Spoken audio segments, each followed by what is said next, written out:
Karachi 9 May सान्हे जी वरसी ते पंहिंजे पैगाम में बिलावल भुट्टो ज़रदारी चयो त 9 मई जा वाक़िआ मुल्क में ॾफेड़ पखेड़ण ऐं फस्ताइत मढ़ण जी किरियल साज़िश हुई।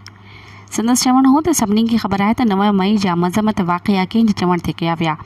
पीपी चेयरमैन बिलावल भुट्टो ज़रदारी चयो त पाकिस्तान 9 मई जे वाक़िअनि खे नज़रअंदाज़ नथो करे सघे। मुल्क जी सियासी तारीख़ में कंहिं सियासी पार्टीअ तरफ़ां अहिड़नि क़दमनि जो मिसाल नथो मिले।